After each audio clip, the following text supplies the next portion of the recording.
My name is Nevena Smilovska, as Robert kindly presented me. I am the Just Transition Coordinator for the Western Balkans region in the CE Bank Watch Network. It is usual for the moderator to set the scene. However, considering this was supposed to be a World Bank model, a World Bank-led panel, I will ask for some support from Wolfhart Pohl of the World Bank to present part of the 3x3 Just Transition framework that they developed. So, the energy crisis and resulting concern over domestic energy security has eroded basically the momentum for many countries seeking to begin a coal transition. As a result, the global efforts toward coal phase down are facing a slight slowdown. There is a need to rebuild this momentum and this trust that a transition away from coal will and can bring new opportunities for alternative livelihoods and a greener future for the communities which are abandoning coal. So, despite the current political climate, there are steps that can be taken now to prepare and plan for the transition. These steps may be adopting policies or strategies which are in favor of a just transition and setting up governance structures to guide the transition. An important lesson emerging from the World Bank support over the 3 decades of countries' coal sector adjustments in that transition processes is that the transition processes are long and that priorities shift over time, and so do activities. So therefore, the structures required for planning and eventually for executing the coal transitions need to adapt, and they need to be flexible as the conditions evolve. So here I would like to ask for the next slide and to invite Wolfgang to explain a little bit about the 3x3 tool with a focus on the first pillar, since we are talking about governance here. Thank you very much. Thank you, Nevena, and thanks so much for stepping in for Justine. That's really appreciated. So I don't know, some of you are probably sick of seeing this 3x3 matrix, but I still think it's just a nice framework to really get our minds around this challenge that we outlined yesterday. You know, everything, everywhere, all at once. How do we go about that? And this matrix, I think, is a bit of an idea how to do this. It results from the realization that if you talk about transition, and let alone just transition, a holistic approach is the only one that works. If you focus only on the economics of closing down a mine and paying out redundancy payments, you will leave destitute communities. If you focus only on remediating the environmental legacies and you don't take care of people and communities, you don't take care of an economic future, the result will be the same. You can have the best governance and the best ideas, the best strategy, if you don't have the implementation instruments and if you don't bring it to recipients, to beneficiaries, people, communities, etc., again, the result will be negative. So this is the idea behind this 3x3 matrix. You can see that it has 3 pillars: governance, strategic planning, people and communities, and finally repurposing of land and infrastructure and remediating the environment. Each of these pillars cannot stand independently. So transition is resting on these 3 pillars. If you take one away, this building will collapse and it won't work. As an example, before I come to the governance pillar, repurposing land and infrastructure may be seen as taking away money from communities, but why do you repurpose? What is the purpose of repurposing? It's to create lands, physical space, but also the sort of economic incentives for investors to come in and invest for the benefit of the communities. So even if you work under pillar 3, it's actually something that benefits pillar 2. If you work with pillar 1 and you have a good strategic vision in place, and this is part of the first phase here, and you look at policies and regulations, you look at legal frameworks, you try to root out contradictions, illogical things that block each other, you influence very positively the chance of a mining community to rebound and recover. So this is really what this pillar 1 is about: governance, planning, strategic vision development. The first phase, very much the preparation, laying the ground, getting laws and policies in place, regulations. I think it was yesterday, the further down you go, the more murky and tricky it becomes. The more friction you see, the more detailed you need to work. Then finally, when it comes to the actual closure, it's really important to have institutional structure in place that properly manage the closure and transition process, that can pull together the many work streams that are involved here. This is a very formidable challenge because closure and decommissioning should lead into a variety, a scope of works that addresses jobs, that addresses economic redevelopment, that addresses environmental concerns, that addresses spatial planning and the repurposing of lands. And pulling that together is usually beyond any single government agency in the countries that face transition challenges, definitely in our CRIT participants. So at this point, very often a special purpose vehicle should be in place that actually bundles all these streams and helps basically as a turnkey institution to manage this process. And then phase 3, which is the longest and probably the most complex and challenging. Here, the coordination of the transition implementation through these scopes of institutions needs to continue. So the bundling of various competencies, responsibilities, but also skill sets of the institutional landscape continues to be a very, very important challenge here. And again, a well-functioning, established SPE that does this process from an early start is key here. And an SPE also should be there to manage funding, channel financial support, responsibly manage financial resources, and make sure that they really arrive at transformative projects. There's a couple of good examples for SPEs. The Appalachian Regional Council may be one. Then British Coal that merged into the Harworth Company may be another.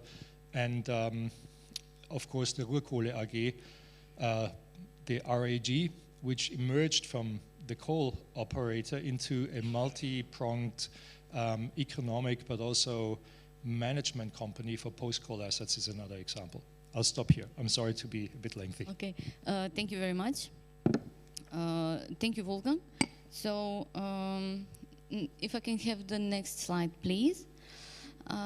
Yes, it's already here. So as you can see, this panel will be divided in 2 parts. So for part A, I have here with me Ms. Valentyna Moskalenko, advisor to the Prime Minister of Ukraine, and Mr. Alexandru Albu from the EU delegation in North Macedonia.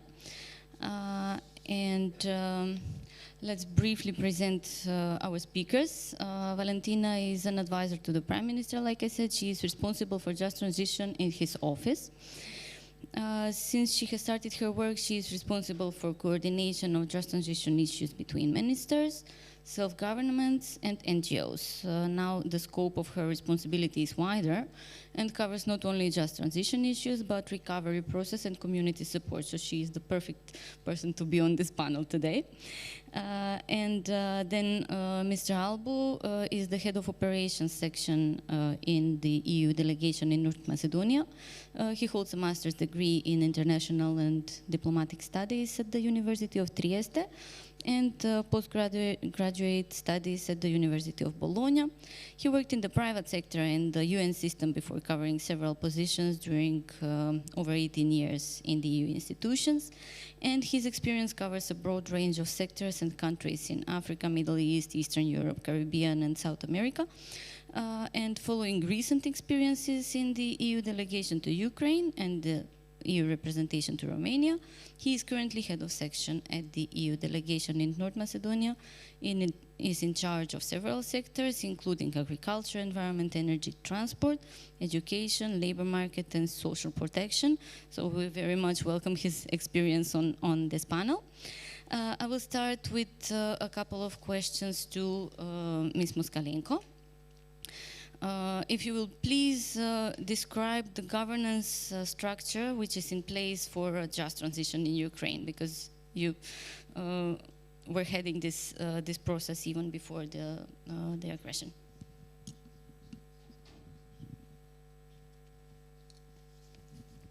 Дякую. Thank you very much. I will speak Ukrainian. Так, дійсно, я би хотіла для початку сказати про основні такі меседжі, які має український уряд щодо продовження політики справедливої трансформації. По-перше, вона буде продовжуватися, незважаючи на повномасштабне вторгнення. У нас є пілотні регіони, де ми можемо проводити заходи справедливої трансформації. Тому продовження цієї політики, воно вимагає досить ефективних структур керування як на національному, так і на регіональному і локальному рівнях. Якщо говорити про національний рівень, то тут ми маємо координаційний центр під головуванням прем'єр-міністра України. Цей координаційний центр поєднує в собі ключові міністерства, які займаються справедливою трансформацією в Україні, тобто Міністерство енергетики, Міністерство інфраструктури, Міністерство екології. Цей координаційний центр також включає в себе центральні та регіональні органи влади, неурядові організації, які безпосередньо пов'язані з процесом справедливої трансформації в Україні. До війни він засідав цей координаційний центр досить часто. Наразі ми не проводимо засідань. Відповідно, він зараз потребує певного оновлення до тої ситуації, яка склалася в Україні. Якщо говорити про регіональний рівень, то на рівні областей в Україні створені областей, де є шахти, відповідно, створені наглядові ради щодо розробки планів трансформації на обласному рівні. І на локальному рівні можна похвалитися тим, що цього місяця у нас була утворена Асоціація вугільних громад України, яка включає в себе близько 15 громад зараз, де відбувається добича вугілля або громади вугільної теплової генерації. Відповідно, ця асоціація після реєстрації буде таким, я сподіваюся, сильним гравцем на ринку справедливої трансформації, відповідно, буде представляти інтереси вугільних громад як на національному, так і на міжнародному рівні. Це з ключових структур, які наразі впливають на процеси справедливої трансформації на локальному рівні. Дякую.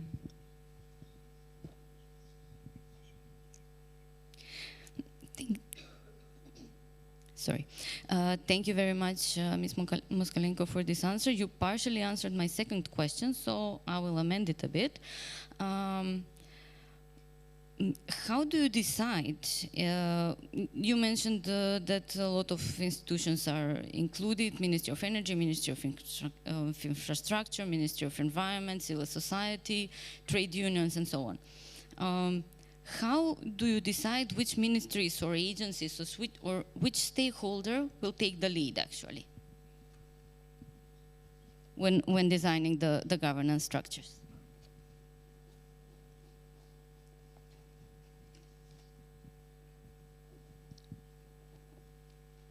Ну, я скажу, що у нас була досить довга дискусія в уряді, яке з міністерств взагалі має бути головним при розробці і імплементації політики справедливої трансформації.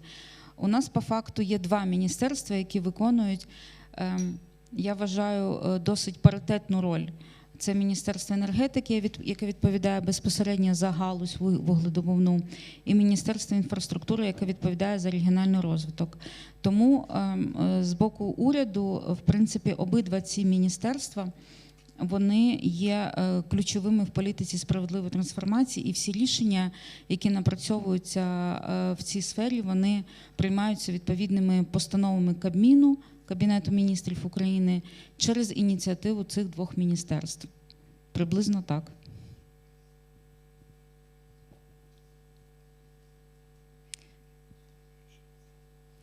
Thank you very much. I will now turn to Mr. Albu, if that is okay.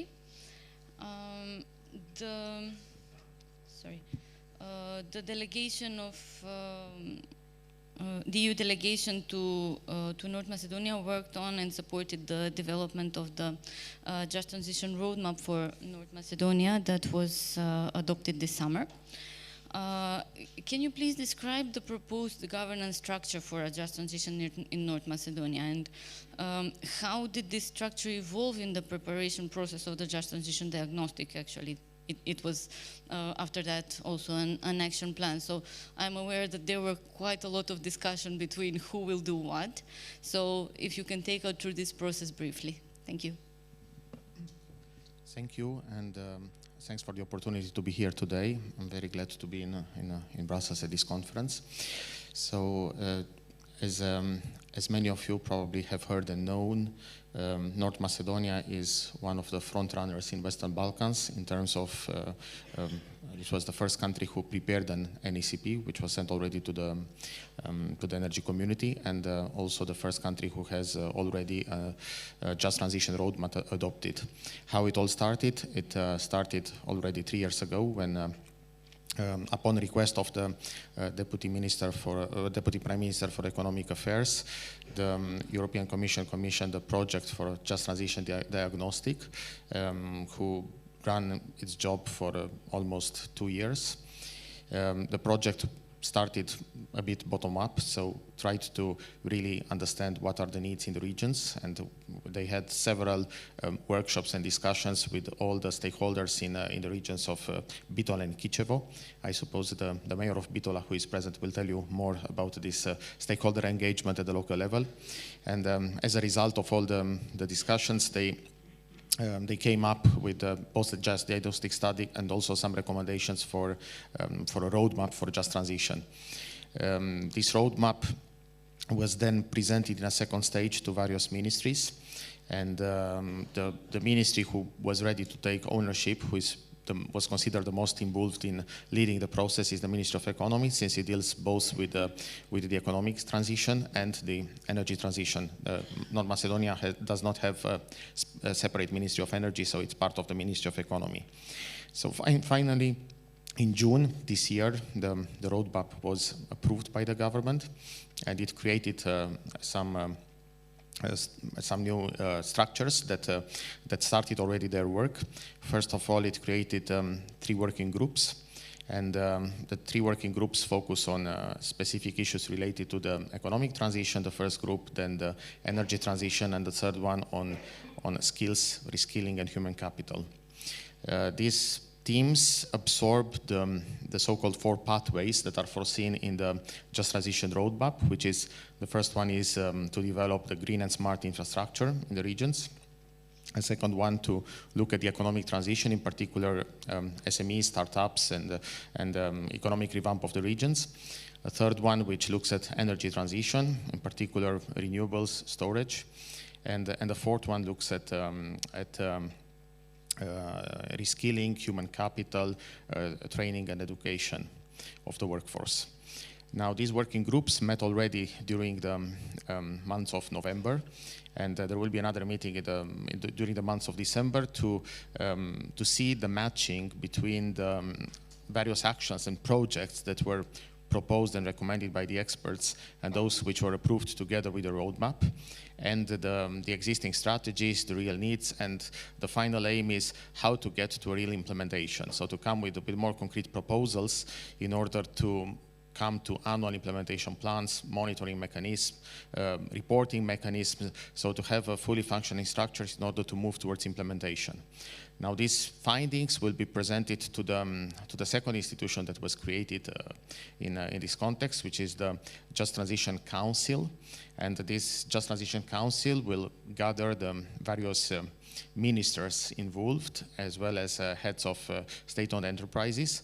Now, the lead, the chairman of the Just Transition Council will be the Deputy Prime Minister for Economic Affairs, and there is a so-called National Just Transition Coordinator who will be leading the process, which is the Minister of Economy.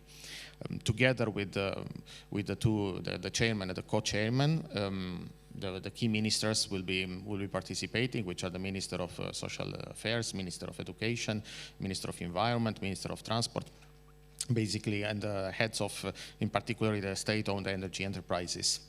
Now, how to engage and to coordinate with the local level. There is also this plan, and it's being worked on a parallel to have regional fora in the two areas. We talk about Kelemen and Bitola, the two areas that are concerned by coal phase out, and let's say meetings already took place in these regions in order to see how this will be, let's say, how this engagement of the local stakeholder will continue. In the working groups, following the first meeting, it was also decided to make sure that there is a liaison between the working groups and the regional fora. So some participants from the regional fora will participate in the working group. And in this way, this will ensure that there is a correspondence between the two institutions. Now, one last point I could mention is also the fact that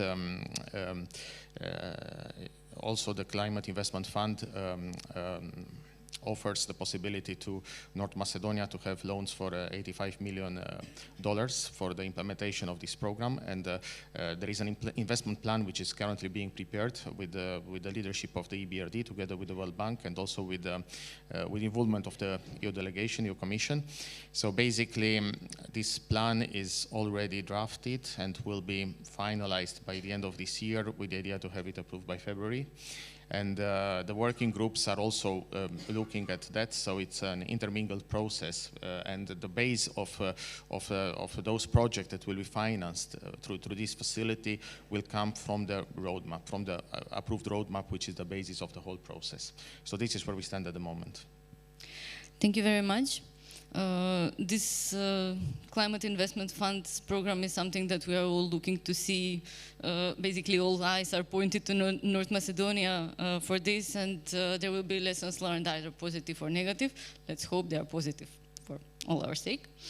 And since you mentioned funds, my second question is a bit related to this. So there is this ongoing discussion between stakeholders in the Western Balkans that there is no fund for the transition.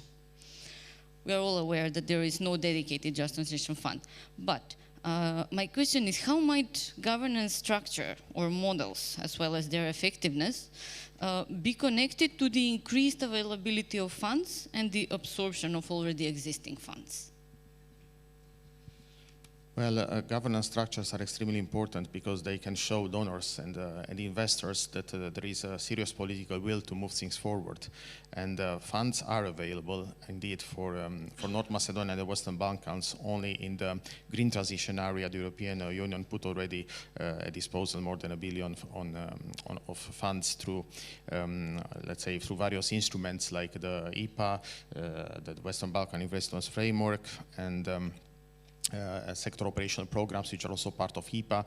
And now there is this new growth plan that is coming up, which is a new instrument which is very much results-based.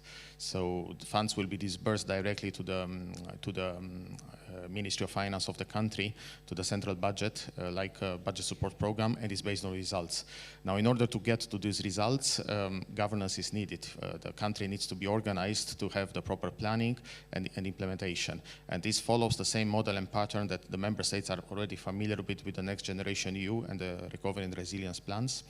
The same model is going to be now applied to the Western Balkans. So the more, let's say, the countries get organized and are ready to reach certain milestones, targets, and indicators, the more funding will be made available. Then it will be up to the system of the country itself to channel the funds when there is need. So there is much more need of, let's say, administrative capacity, interministerial coordination, and coordination between the central of the local level. These are very key prerequisites to ensure that more funding is made available.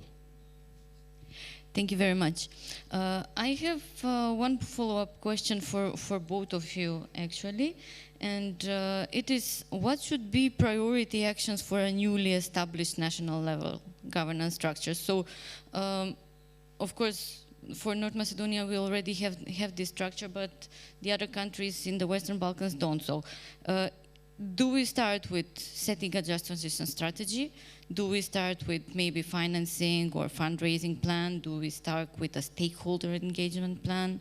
Setting up subnational task forces or committees or offices? So in your experiences, what is the, let's say, best approach to this? Where do we start when we want to? If Valentyna can come in first, and then Mr. Albu.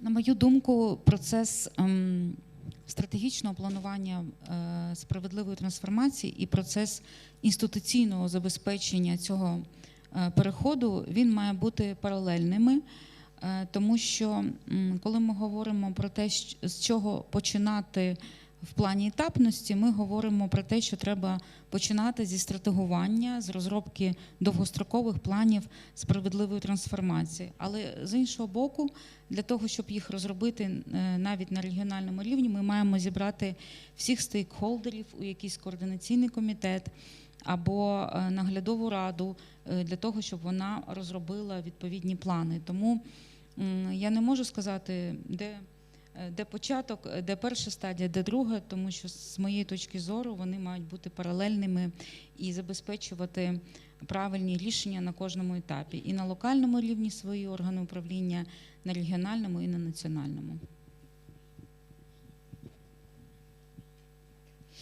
Thank you very much. Like was mentioned yesterday in one of the panels, everything needs to be done at once. Mr. Albu, if you can reflect on this as well, thank you. Well, I think if we just start the process, which was also our case 2-3 years ago, the most important thing is to start with the local stakeholders, to understand, to map them, to see their needs, and usually best ideas come bottom up. So in order to build a plan, one needs to be done first. What are the most pressured and urgent issues? It is very important to engage with a wide variety of stakeholders at the local level, including local authorities, academia, think tanks, NGOs, the citizens at large, and come up with some proposals. But at the same time, work needs to be conducted also with the central government, which has to also get used and understand this concept that might be new for many countries of just transition. And this exchange of experiences, like we have seen at a previous session with the Cold Region in Transition, has proved to be a very valuable tool for the authorities to understand how other countries went successfully through a similar process. So this type of exchange of experience is extremely important and fits in the planning process. So to have this comprehensive approach, to look at the same time at the local stakeholders, to target well the central government, and not only, let's say, the Ministry of Energy or whoever leads the energy transition, all the ministries that are involved, in particular Ministry of Social, Labor, Education, Environment, Transport in some cases. So everybody must be involved, and with exchange of programs and consultants coming from experienced regions to bring their knowledge, this could lead, if there is for sure political will, to good results. Thank you very much. I would like to now see if there are some questions from the audience and from the online auditorium. Nothing so far. Anyone from the audience at this time? No? Okay. Well, in that case, we have maybe room for one more question.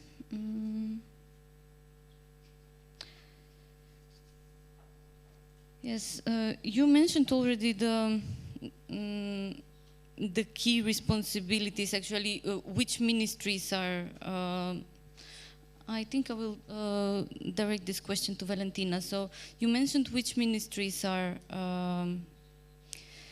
involved in the governing of the process, which is very complex and multifaceted. So, what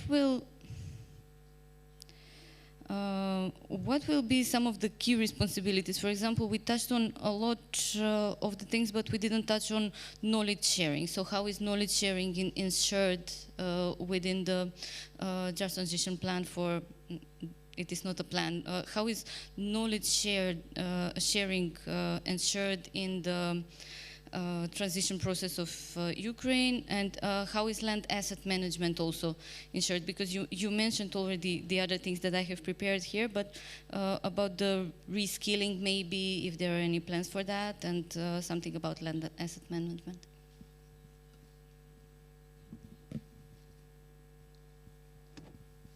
Якщо говорити в цілому про політику справедливої трансформації, у нас є два ключових міністерства: Міністерство розвитку громад, територій та інфраструктури і Міністерство енергетики України. Але відповідно до кожної активності різної долучаються також інші міністерства і безпосередньо дотичні до того чи іншого питання. Наприклад, Міністерство освіти щодо перекваліфікації, Міністерство екології щодо зміни цільового призначення шахтних земель і так далі.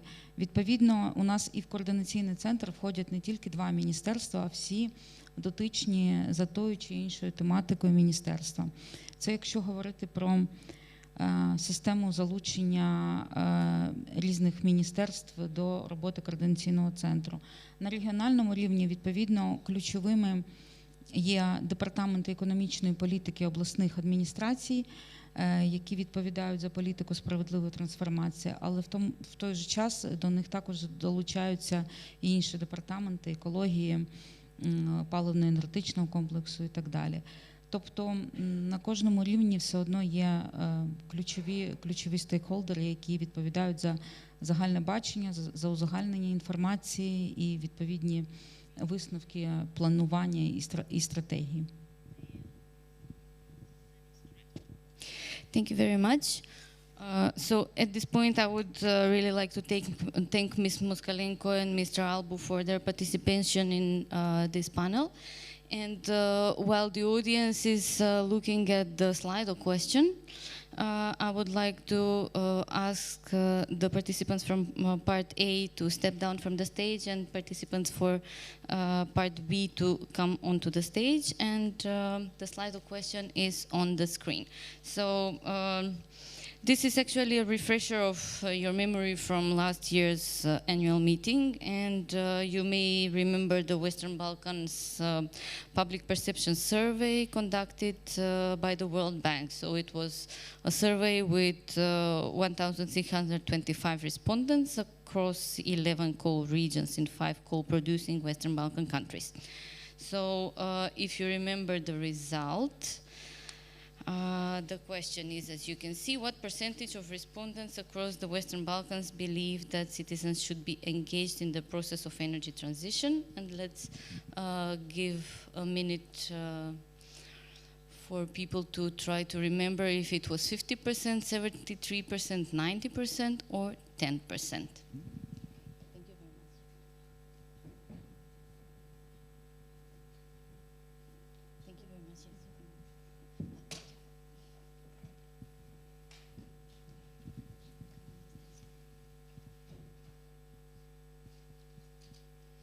Okay, so looks like there are looks like there are no more. There are some more answers coming in. Okay, I'll give to.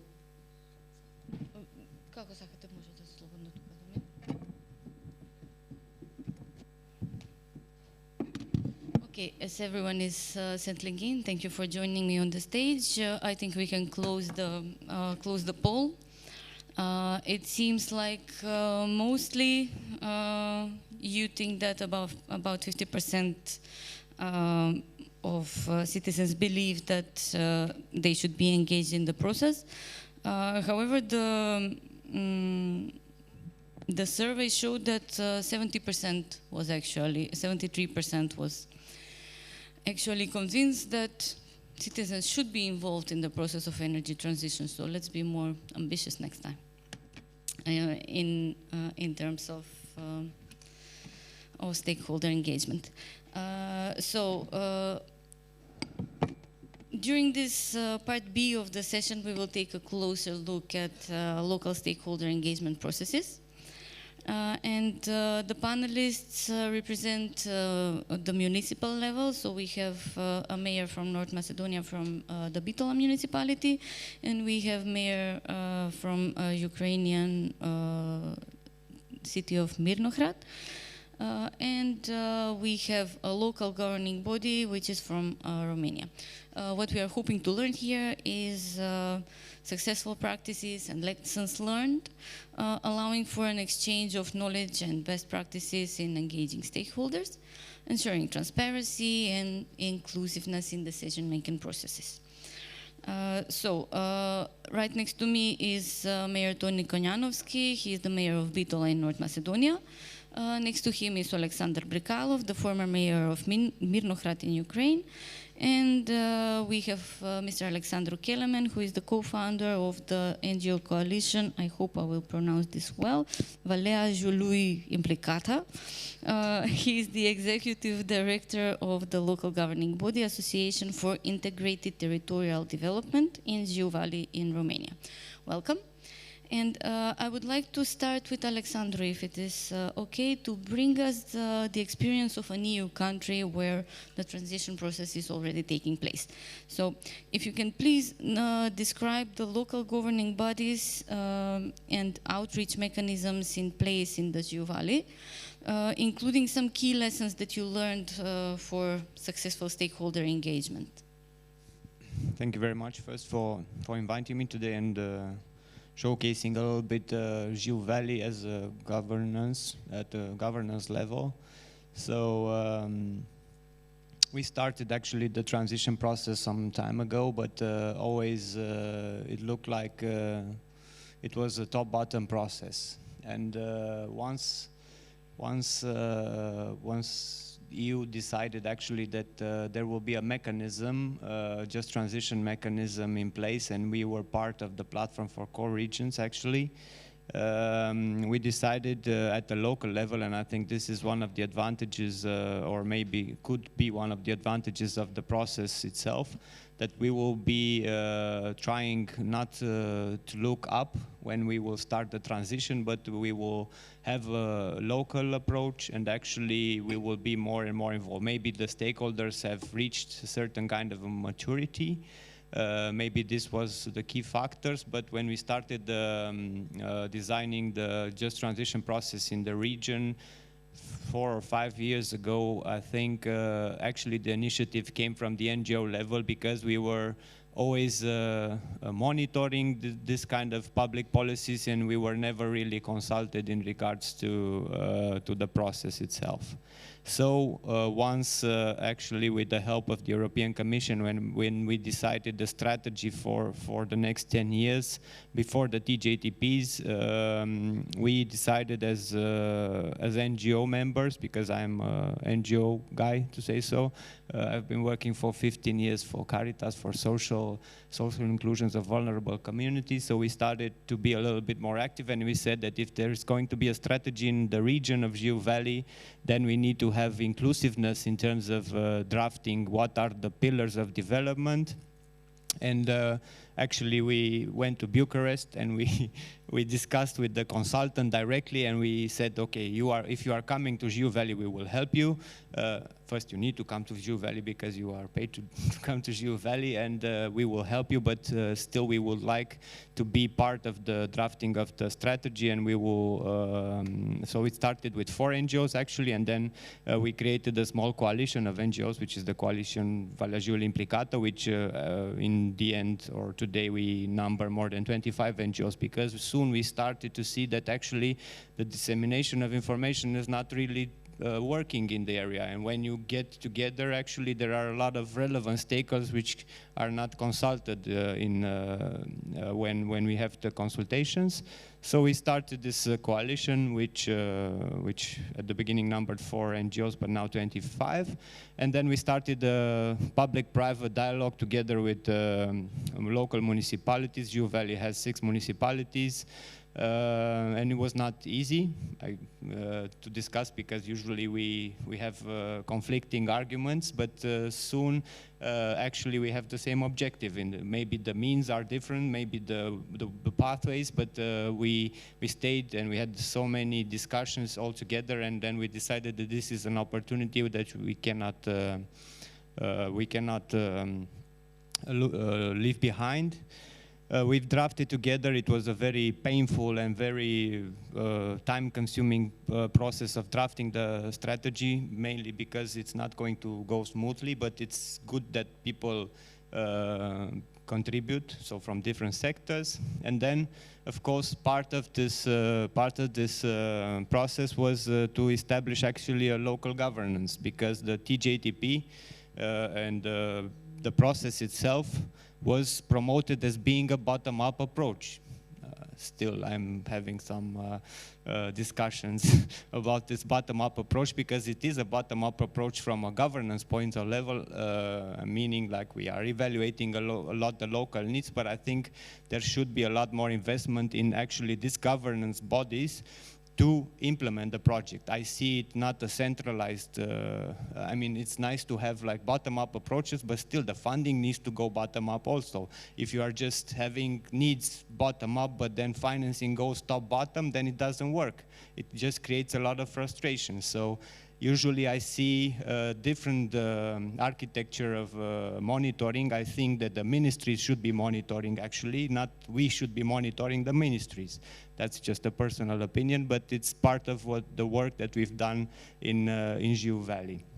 So we decided that, not we decided, but we looked at it that we need to have like a governing body, and we said, okay, because we've worked for 2 years in this strategy and we have decided which is the path that Jiu Valley will take in the next 10 years, I think it's also our responsibility and even the NGO responsibility to be part of the decision-making process.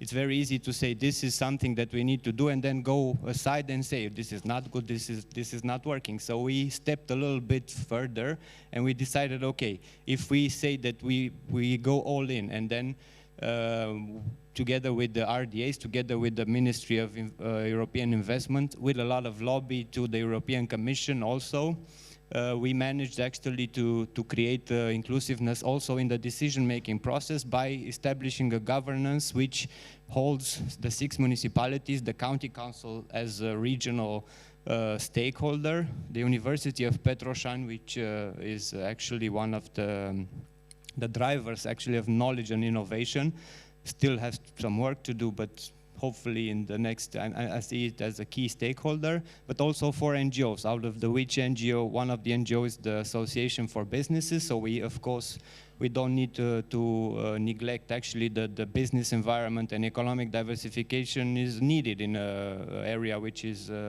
under transition. But also 3 NGOs, which one of them tackles the environmental aspects, one of them tackles the community participation, and also myself, which I came from the social dimension, let's say, or the vulnerable communities intervention mechanism. So this was the governance. We started very, was not easy at the beginning, but I think now we are starting a little bit to function. We have grown capacity because, as I mentioned also, financing needs to grow to get capacity. Everybody, well, okay, but you don't have capacity. How can I build capacity if I don't have the resources to build capacity? So it was a vicious circle somewhere where that's why I think local governance is very important. It needs to be very inclusive, first of all, but I think we need to have trust in the local leaders to make their projects and to support them as much as possible, but also to invest. And the financial mechanism should have in mind also the financial capacity of this local governance, so it should be through the European funding from my point of view, at least not to already ask from local stakeholders, which are already poor because of transition, to support capacity.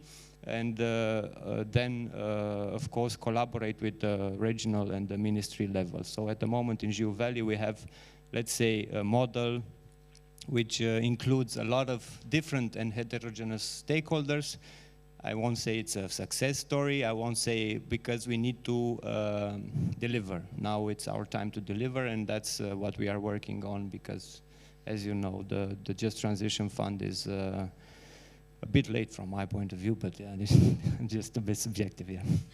Thank you very much. I have a bit of a follow-up question, not a very large one, because you mentioned that including the leaders is very important, but how do you reach those who may be marginalized? Because the transition process exacerbates the differences between, especially for the vulnerable groups. So how do you reach those in this setup? Are they somehow planned? Is there someone who leads them? And I'm mentioning this because with Generation Climate Europe, I supported them in writing a report related to youth inclusion in the Western Balkans. And they found that basically in all of the just transition processes, there was no inclusion in the Western Balkans. So youth is one of the vulnerable groups, of course, especially in terms of just transition. So how do you reach them?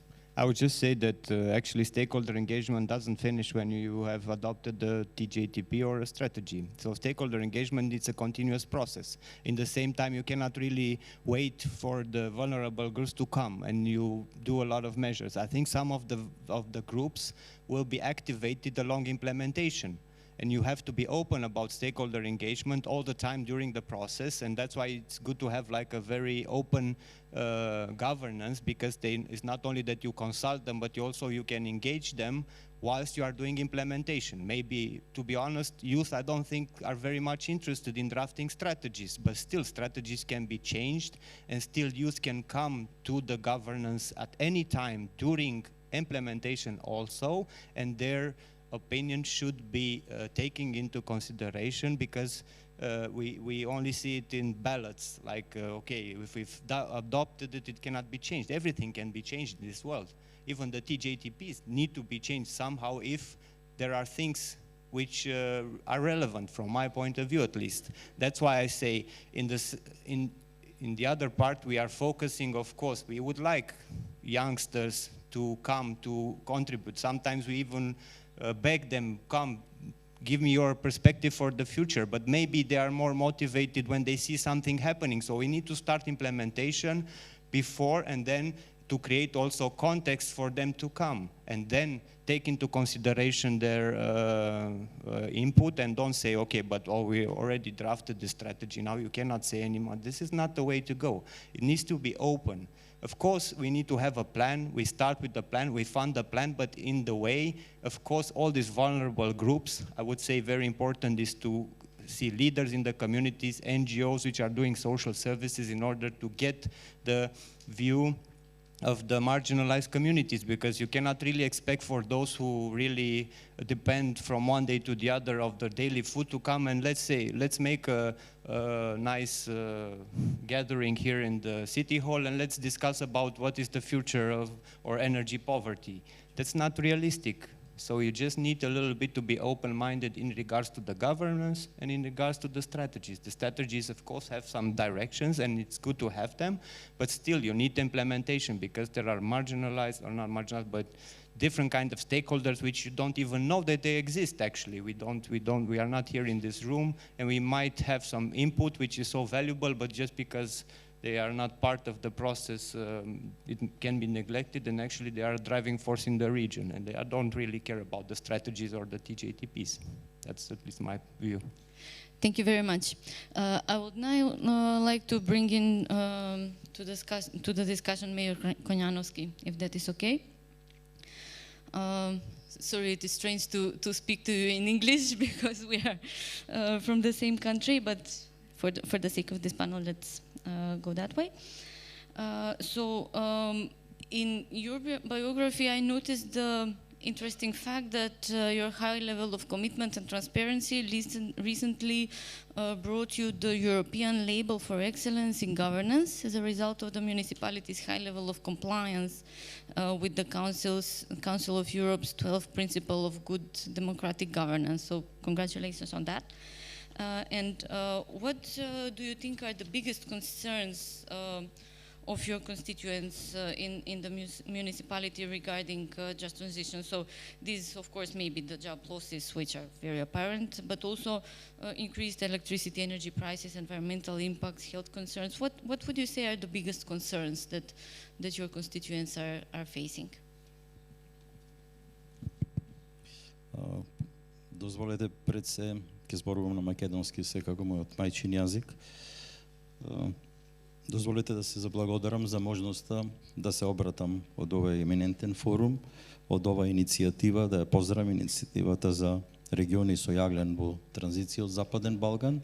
Чест е да се биде овде присутен со многуте колеги, да ги поздравам представниците од Европската комисија, енергетската заедница, Светската банка и оние чинители од финансискиот дел со кој скоро имавме и состанок во Македонија, ЕБРД и Европската инвестицијска банка. Секако невладиниот сектор е дел од целата оваа прикозна на кој треба секако да се обрне значително внимание. Да кажам дека да благодарам за убавите зборови кои ги упативте. Од самото доаѓање во раководните структури како градоначалник на општина Битола на крајот на 2021 година, една од основните принципи, освен она што го кажавте, транспарентност, посветеност, ефикасност во работењето, беа заштитата на животната средина и енергетската ефикасност. Може би двата столба околу кои многуте проекти за кои се зафативме да ги реализираме се вртеа. Во тој дел, секако процесот за кој зборуваме и кој за жал се запознавме повеќе од нашите средби со европските пријатели.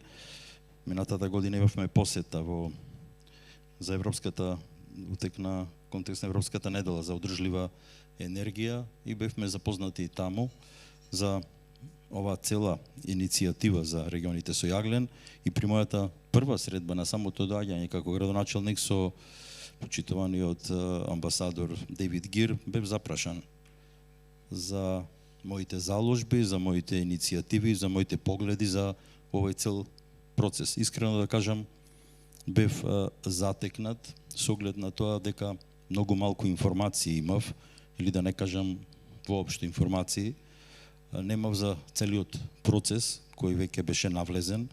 Ги слушнавме секако убавите зборови на господинот Александру Албу. Дозволете да го поздравам него, представникот на ЕУ делегацијата од Република Македонија, кој ни кажа дека како држава сме лидери. Тоа е добро да се чуе во делот на целата регулатива, во целата папирологија, да ја наречам, која веќе е далеку навлезена и сме многу понапред од некои други земји. Меѓутоа, она што загрижува и за кое сме дефицитарни со некакви информации, меѓутоа ваквите иницијативи, ваквите форуми се можност да се запознаеме и да собереме искуство од сите вас присутни. Бев запрашан за мојата улога во тој процес на Just Transition и тогаш увидовме дека нема ништо од транспарентноста, нема ништо од онај след на околности за кои зборувавте. Информациите би требало да дадат можеби од долу нагоре, но меѓутоа ние не ги добивме ни во обратниот процес. Бевме многу малку запознаени со овој процес. Како лекар, пошто мојата основна професија е лекар, јас сум длабоко убеден во овие процеси кои се одвиваат. Моето поле епидемиологија е многу блиско со заштитата на животната средина и со овие процеси на зелена транзиција.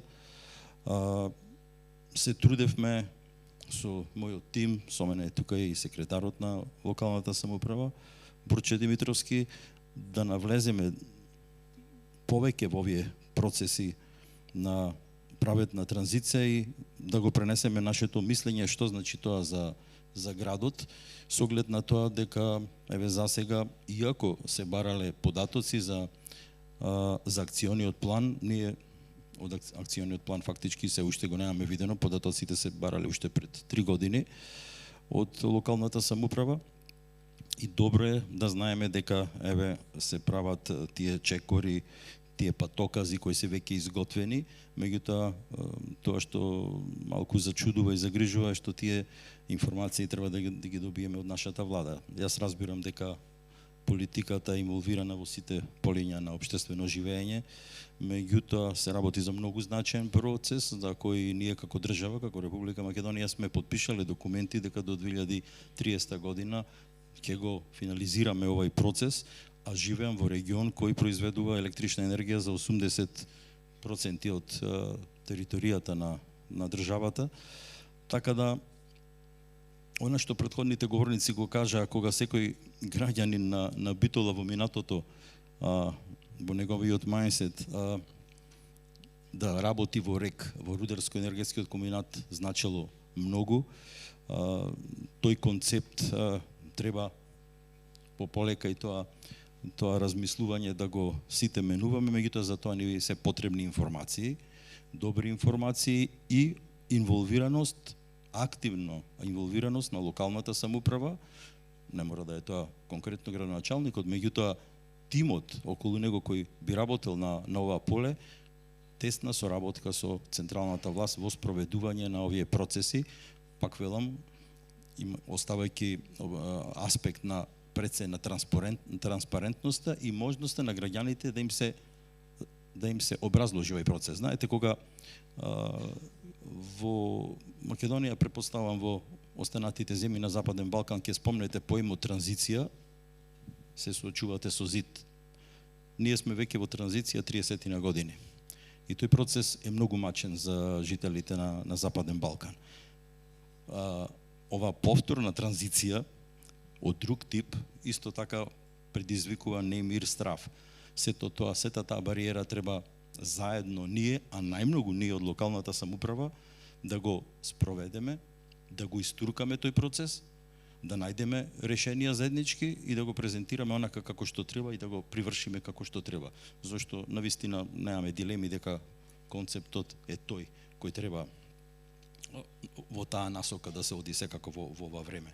Се сочивме со тешка економска криза, самото доаѓање, енергетска криза и тоа беше доста болно за граѓаните на Битола.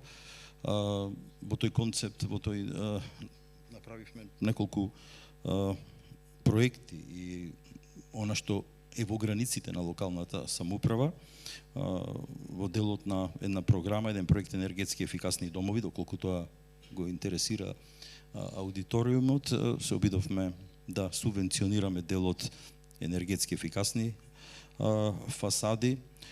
Потоа доста работевме на заштитата и енергетската ефикасност на училиштата, јавните институции кои се во доменот на градот, па така веќе се неколку објекти од локалната самоуправа и од основните училишта заштитени. Работиме на полето на поставување на фотоволтаици и овозможување бизнис клима во тој дел со бизнис секторот, со работка да се овозможи таа енергетска ефикасност, ако сакате во делот на нивниот домен на интерес.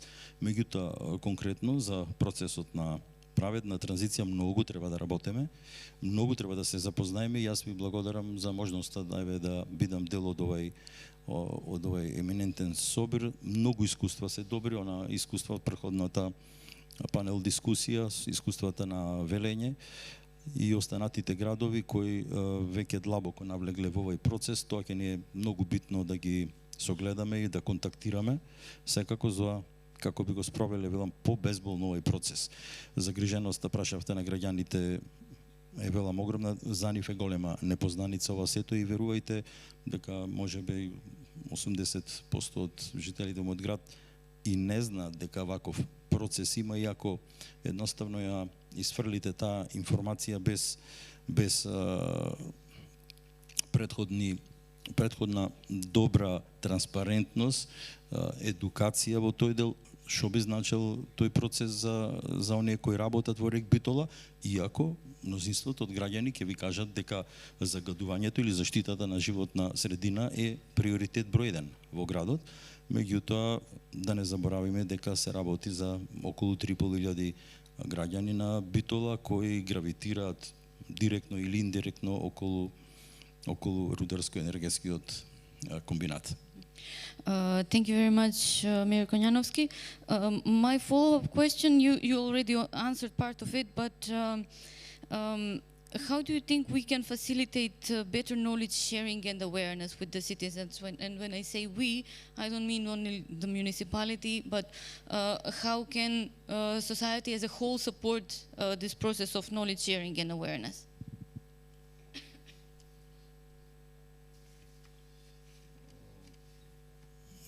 Секако велам, без учество, директно учество во сите форуми, во сите иницијативи, директно учество на локалната самоуправа, конкретно на мојот град, во тие процеси, ние овој процес тешко дека можеме да го истуркаме онака како што навистина размислуваме без некакви посериозни, да речам, нарушувања и последици. Граѓаните мора да бидат информирани.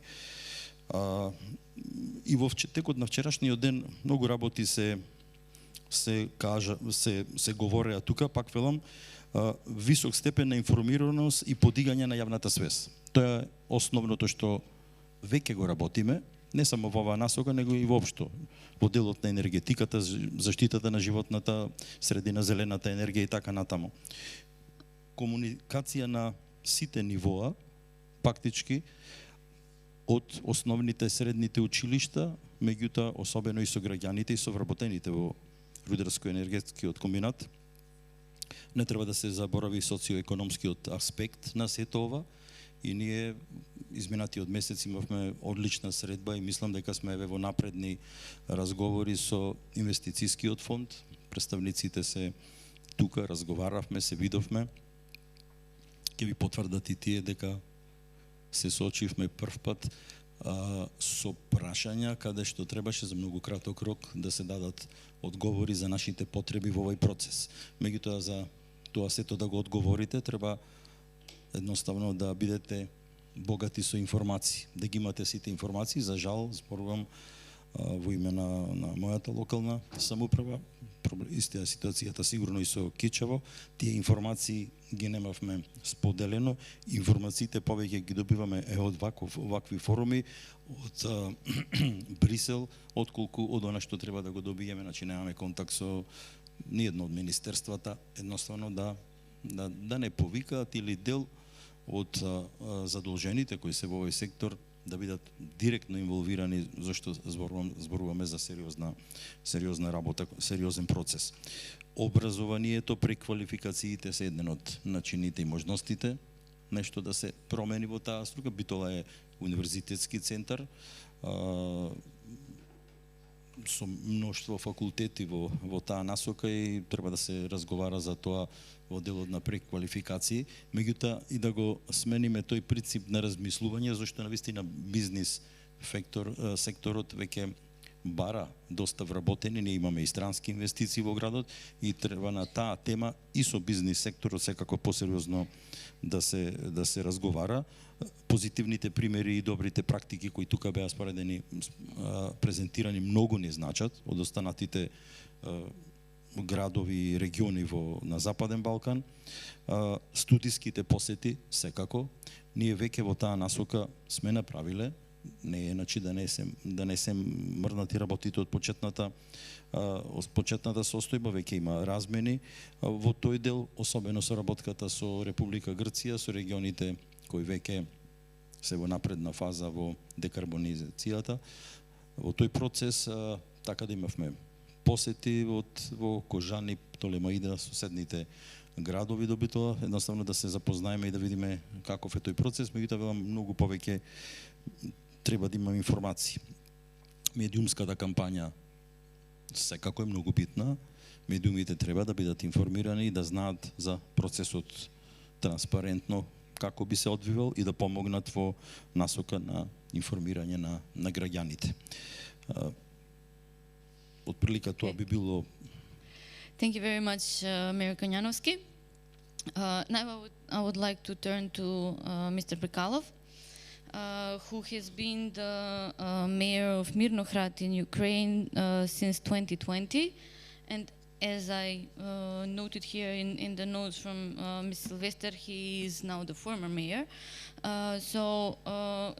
Still he was mayor in both in the period of peace and the period of wartime. So if you can describe the municipal level platforms or mechanisms for engaging stakeholders in just transition efforts in your town or city, sorry.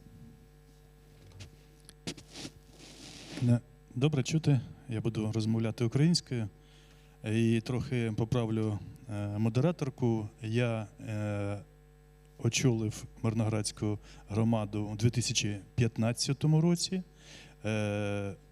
Зараз я є діючий міський голова, але у зв'язку з повномасштабною агресією, у зв'язку з бойовими діями у нас в Донецькій області в більшості громадах введено адміністрацію, і її очолює інша людина.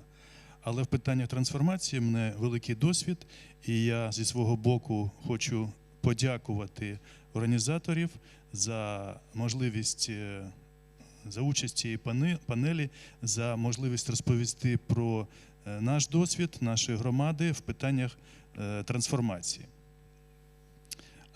Але щоб перейти до теми нашої панелі, я в декілька словах хочу розповісти про нашу громаду, щоб у присутніх колег така з'явилась картинка, в яких умовах нам доводилось і доводиться працювати.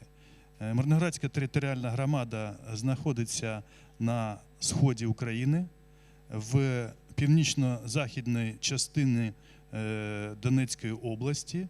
Це приблизно в 60 кілометрах від Донецька, приблизно 40 кілометрів від лінії розмежування на 2014 рік і приблизно 30-40 кілометрів від міста Авдіївки. Я впевнений, що ви чули всі про це місто, там, де зараз проходять дуже запеклі бої. Тому, м'яко кажучи, дуже складні такі вихідні дані, з яких нам доводилось працювати. В цілому місто Мирноград є монопрофільним. На його території знаходиться 3 шахти державної форми власності, і інша промислова галузь, вона стосується вугледобувної або вуглепереробної галузі. Але незважаючи на такі складні умови, в 2016 році ми розробили стратегію розвитку нашого міста, і основною для себе метою ми бачили раціональне використання тих фінансових можливостей, які є в нашому бюджеті, і залучення інвестицій, участь у різних програмах, які організовують наші міжнародні партнери. З 2016 року завдяки таким активностям, завдяки співпраці з такими організаціями, як НЕФКО, ПРООН, Європейський інвестиційний банк, нам вдалося залучити близько 8 мільйонів євро на наші інфраструктурні проекти.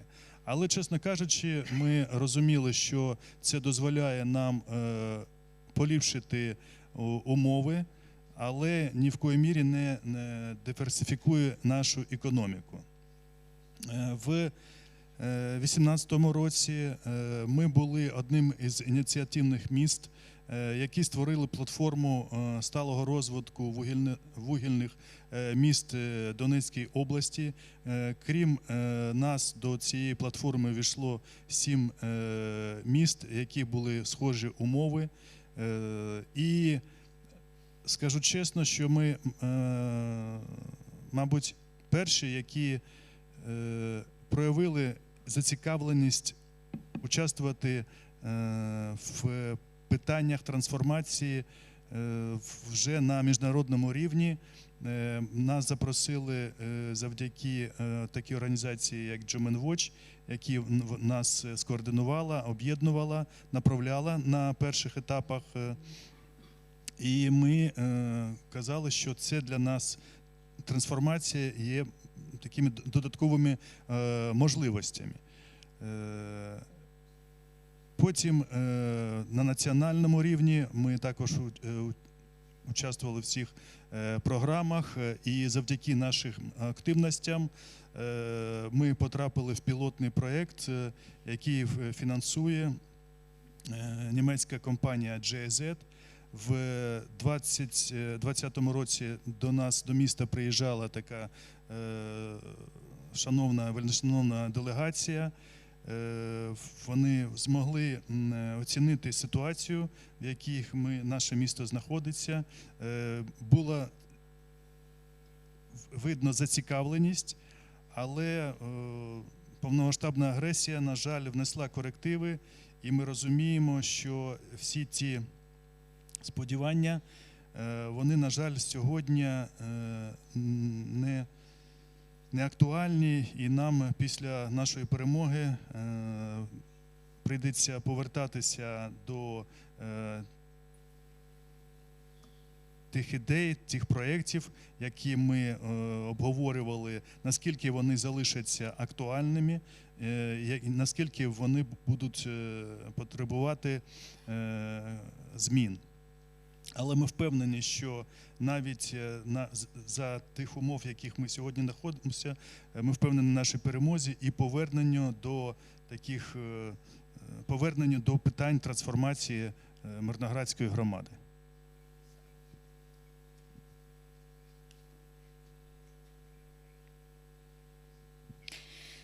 Thank you very much. I hope you are also victorious.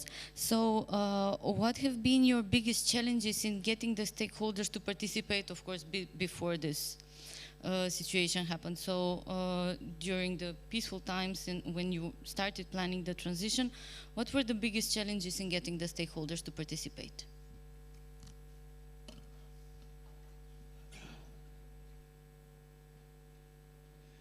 Як я казав, що дуже важливо мати стратегічні документи.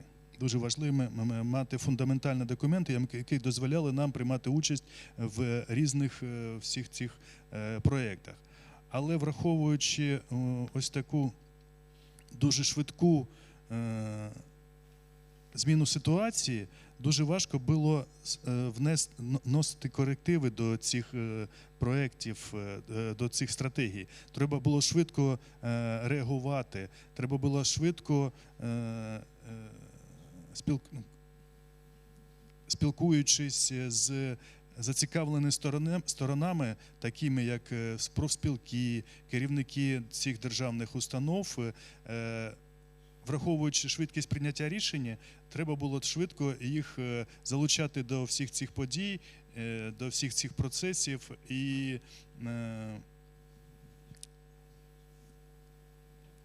швидко намагатися їх переконати в раціональності всіх цих процесів і всіх цих рішень, які нам треба було приймати.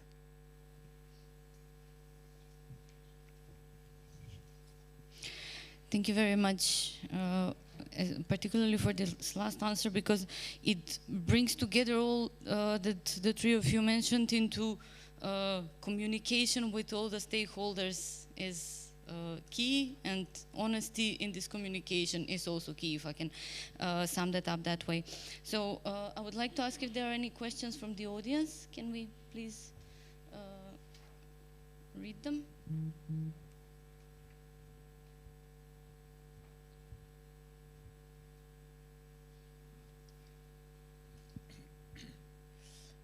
It's a question from the online audience to Mayor Konjanovski.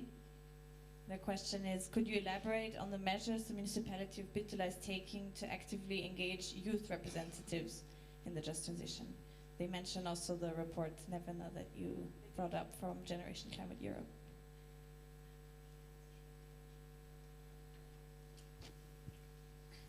Секако младите се во фокусот на нашата општина, имајќи ги во предвид процесите кои се одвиваат не само во мојата држава, него во Македонија и во регионот на Западен Балкан, миграцијата, правиме огромни напори да ги задржиме во средината во која живеат, зашто дома си е дома секако. Во таа насока позитивни се придвижувањата во делот на IT секторот во нашата општина. Постои една, јас ја нарекувам, колонија на млади луѓе, која брои некаде околу 2500 граѓани, млади луѓе, кои се директно или индиректно вклучени во IT секторот. Дел се тоа софтверски компании, дел се компании кои нудат услуги кои се во многу тесна корелација со IT секторот. Тоа се успешни приказни и верувам дека со младата популација во делот на зелената транзиција, во делот на воопшто иницијативата за фактички напуштање на јагленот од овој регион, ќе оди многу побрзо, многу полесно, зашто кај нив е веќе развиена свеста во делот на заштита на животната средина, здравиот начин на живот. Фактички треба да се можеби повеќе фокусираме на социоекономските пакети или начини на трансформација или до образование на оние фактички вработени кои се во комбинатот и се на крајот од својата кариера меѓу 50-тите и 60-тите години, кои верувам дека потешко би се снашле во овој период. Во делот на она што можеме да го понудиме како локална самоуправа, на само 12 километри од Битола се наоѓа индустријска зона која е во собственост на локалната самоуправа на општина Битола, и тоа се наоѓа на само 2 километри од границата со Република Грција. Значи Битола е на самата граница со Европа, на 15 километри од Грција. Во таа индустријска зона веќе екзистира еден од најголемите капацитети инвестициски, германската компанија Кромберт и Шуберт, со над 5500 вработени, и тоа е нов начин, нов блесок, едноставно делот вработените граѓаните на Битола да најдат своја екзистенција во тој дел на автомобилската индустрија. Во разговорите со инвестицискиот фонд, за кој јас повторно сакам да се заблагодарам, што еве можеби се меѓу првите кои не удостоија при нивната посета, зашто сериозно ја сваќаат потребата за директна комуникација и да разговараат со оние кои ги носат одлуките на локално ниво. Разговаравме нешто и во таа насока, да се подобрат условите во индустријската зона Жабени, во делот на инфраструктурата. Разговаравме и за зелениот транспорт, разговаравме за можностите. Битола скоро има јавно предпријатие за транспорт на патници, меѓуградски, градски сообраќај. Во таа насока се водени некои од разговорите, меѓутоа ќе видиме што од тоа ќе испадна. Велам, најдовме на отворена врата, и тука се и тие можности. Пелагонија е секако најголемата житница во Македонија. Регионот на рек Битола е ситуиран буквално во Пелагонискиот регион. Околу нас се две помали општини Битола и Могила и Новаци, каде најголем дел од жителите работат токму во рудерско-енергетскиот комбинат, и на тоа ќе треба сериозно да се размислува, зашто во добрите времења на екзистирањето на рудерско-енергетскиот комбинат многу од нив ја напуштиле земјата, од гледувањето на земјата, и преминале во индустријата, во рударството. Дали е можно тој процес повторно да се врати назад, тоа треба повторно да се размислува како една од можностите. Меѓутоа, велам, најбитно е искуствата од градовите кои се многу понапред. Слушнавме добри искуства од, мислам дека госпоѓата Карла беше од Велење за нивните искуства кои ги имаат, и тоа е добар начин да се едноставно патот кој некој веќе пред вас го поминал, да се помине многу полесно во овој период кој следи, зашто 2030 година воопшто не е далеко. Thank you very much, Mayor Konjanovski. Alexandru would like to come in here. Yes, I know it's a very, I mean, for all of the meetings that I've been, Western Balkans, EU-related conferences, youth was always the discussion. How can we engage youth? And it seems to me after 2 or 3 years of conferences that we still haven't understood the fact that youth, it's not for only for working. I mean, we see youth as youngsters which will actually be active, and there will be actually hands which will be going into labor, and then they will start working. So we see them not as individuals, not as human beings with all expectations, but also because we tend to see that actually workers are getting older and older, and we are fearing actually the fact that we have brain drain people, youngsters will leave our region, and we will have depopulation, and etc., etc. I think, and I would just like to showcase a little bit, because we were also in Jiului very much mistaken about approaching youth, because we said, okay, why? The future of the valley is now deciding here, you should come because you are the youth, you are the future, but this doesn't work. This just doesn't work, literally. And for example, in the back of the room and also in the waiting area, you have an exhibition, which was is from Jiului actually, and it goes to show Jiului 100 years ago and now.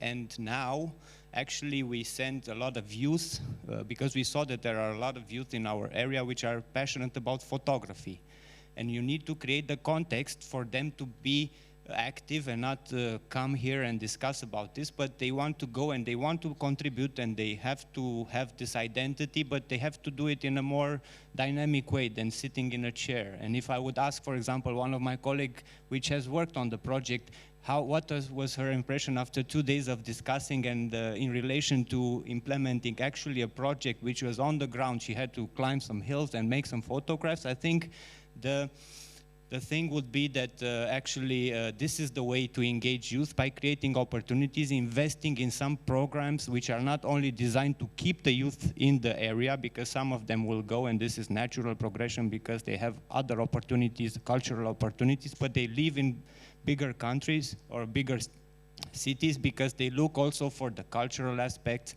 for their passions, and we need to invest, and we have to create youth centers which are not focused only how can we train you to be a skilled worker, but also for them to be active in the community and for them to get, I don't know, some soft skills which will be useful actually in the work field afterwards. That's at least my impression.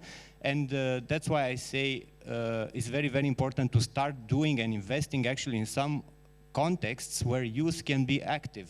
Because at the moment I think we are focusing more on the labor part, because we see youth not as, let's say, their opinion or not active part of the whole community itself, but only as workers, potential future workers. So I would just encourage, and this is what we've learned, actually, for example, entrepreneurial. We have a lot of money for young entrepreneurs, but we have no entrepreneurial culture.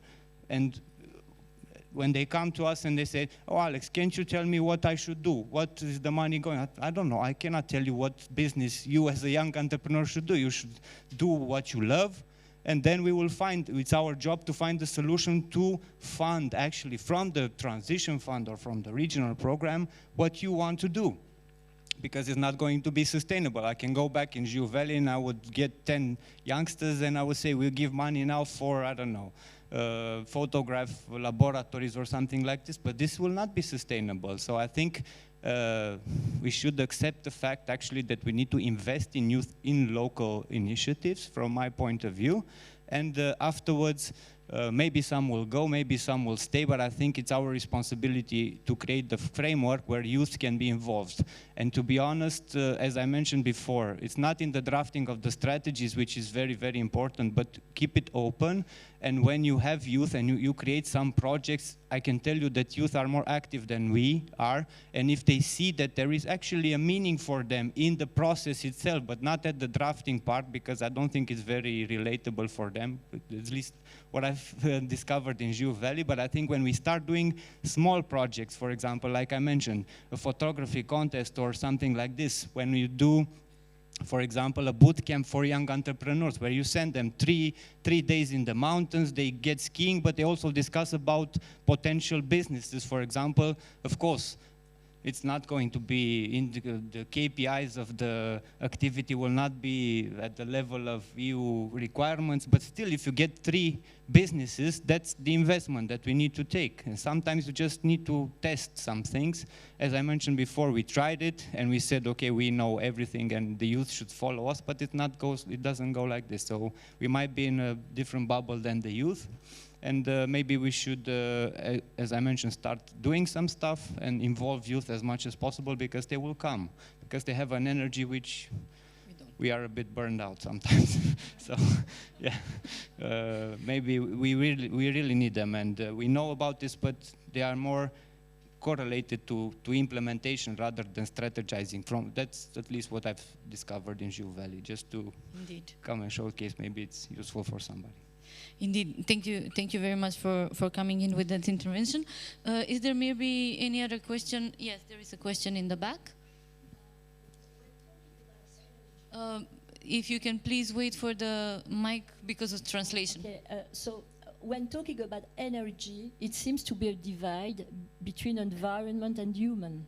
But humans are part of the environment. So my question is very basic. When you have several billions of euros, don't you think that part of the reflection is also how can a part of it reach the so-called vulnerable? Because human energy could also leverage the whole process of this transition. You already know what happens to post-coal regions. You have here an example in Belgium, the center region, which is today considered as Objective 1 region. That is to say, today, after decades, they still are very, very poor. So for me, and it was mentioned, the question is not to divide population between young and old, inactive young and old, because it is the old who will lose their job. So the easiest would be to allocate a part of the funds, but it's not possible. And so my question is, don't you think that part of the reflection is also some kind of innovation in the financing mechanism itself to allocate a part of the budget directly to the vulnerable, which will not be any more vulnerable, because for me reskilling is not enough in that case, and then we will have solved the problem, I think. Thank you very much. Do you have someone specific that you are directing the question to, or? Okay. Maybe okay, because I'm a social worker by profession, and maybe that's why you are asking me. So yes, I worked for 6 years in Caritas for marginalized communities, actually elderly, youngsters. I had a home care for elderly under my supervision, youngster programs, and daycare for children. So I pretty much covered. I pretty much covered all the segments of. So I would say that the transition part is actually a community development process. Of course, it's about reaching the energy goals, and of course it's about. But this you do with people. You cannot do it even in the. If you have a good governance, you can have it a very very beautiful on paper, but if you don't have the right people there, it's not going to work. That's just how it goes. Actually, change is done by people, and sometimes I think it's frightening of the fact that we, on one hand, and this is what I say all the time to the municipalities in our region, that we don't actually see how much potential is actually in vulnerable communities. So we are complaining that we don't have people to do it, but we don't spend the time to invest actually where the people are there, and where the people really, I've seen so many children with so much potential with a little bit of investment, which could have been some very valuable and people and the youngsters in our community, contributors actually. But you need to invest, and you have to have trust in them. And of course, it's very, we sometimes tend to intellectually marginalize it, and we said, okay, but we need their opinion also, but only when we need it. Actually, no. It's just that you have to see transition from my point of view, and Maslow is, you know, should be on the, of course, we need energy efficiency, we need everything, but still a community cannot grow. Or how can it grow actually when you're only focusing on economic diversification without building community trust, without building community development? So from my point of view, maybe this was not very much liked when I became the director of the governance, but I said the basic stuff, it's public services, education, health, and social inclusiveness. These are the three pillars which we want to develop the region. Of course, we are in the same narrative of the European Union, because it's also something which is very, very important to us. Still, we want to be neutral climate. Still, we have to contribute. Actually, we have some higher goals, but still, you need to look down, and actually, you need to evaluate which is your assets in the community. And vulnerable communities, I can tell you by heart that we don't have the luxury actually to neglect so much potential which is in the vulnerable communities, either if it's children, even if it's elderly. I can tell you how motivated are elderly to work with you if you have a little bit of patience. I can honestly say, for example, integration of people with disabilities will save you a lot of cost in human resources, actually, programs, because they want to be part of they don't want to be actually the ones which we only go to when we have to, okay, your opinion matters, but only when we are drafting some processes. So I would say we should be a little bit more wise in terms of approaching this process, and it should come bottom up, and if it's bottom up, then we cannot neglect anything, especially the marginalized communities, which are way more resilient sometimes than we are in our comfort zone and in our bubble zone. So there is potential which at the moment I think, but you need a little bit of investment. So that's why I say investment has to come also bottom up in social services, etc. Thank you very much. Would the mayors like to come in on this question, and then we close? Да, би сакал кратко да се осврнам. Благодарам за прашањето. Воопшто, без разлика дали зборуваме за праветна транзиција или било каква транзиција за било каков процес во нашето општество, се слагам со вас дека апсолутно не треба да ја делиме популацијата на помлади и постари. Само кажуваме дека помладата популација има сосема други визии во денешново време на брзо живење, на активна комуникација. Радува фактот што во мојата средина, претпоставам и сегде, се помал број на луѓе и млади луѓе се заинтересирани да работат во рударството. Тоа повеќе не е популарно како што беше некогаш, така да мислам дека кај младите тој процес ќе се одвива многу полесно со оглед на нивните можности за комуникација, за интернет, за комуникација со светот. Што се однесува до општина Битола, посветува големо внимание и на маргиналните групи, меѓутоа и на граѓаните, на оние кои се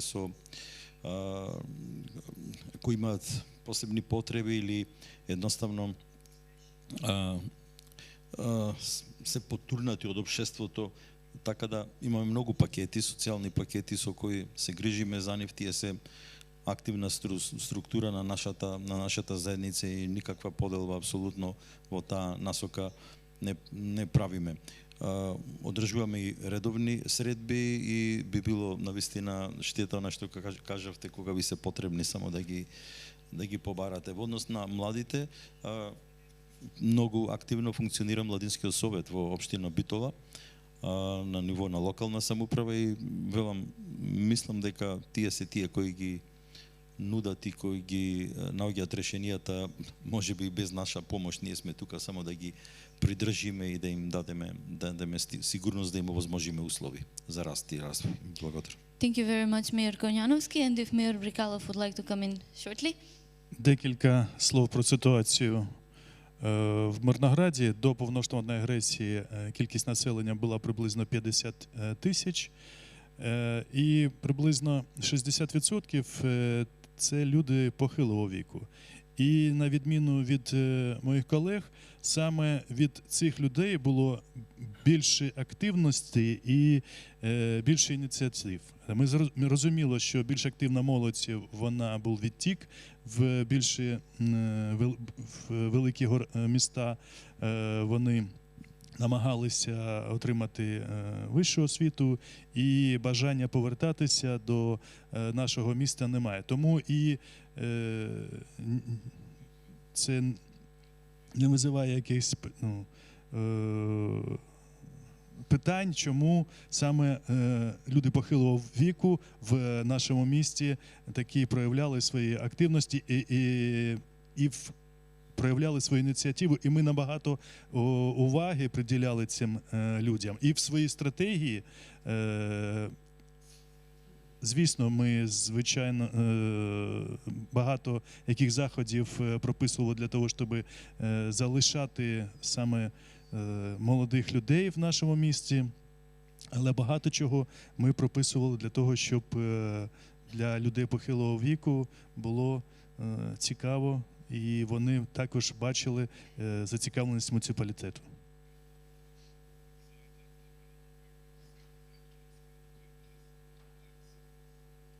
Thank you very much. I would like to thank the speakers in this part of the panel and in the previous part of the panel for their contributions. And I would like to invite the graphic recording to be shown on the screen before we close. Well, we apparently mentioned a lot of buzzwords because this is very colorful. The central thing is the framework which the World Bank mentioned. Stakeholder engagement is quite large as a topic, so that needs to be very important, and also the national level governance is very important in this drawing. So I will let you draw your own conclusions about the drawing because I can't see it that well from here. I'm sorry. Thank you very much for your contributions, and thank you for having me moderate this panel. And I would now like to invite you to lunch. I think it is until 2. Yes, okay, so it is until 2. We ate away into our lunch a bit, so we will need to be rather quick. Thank you very much.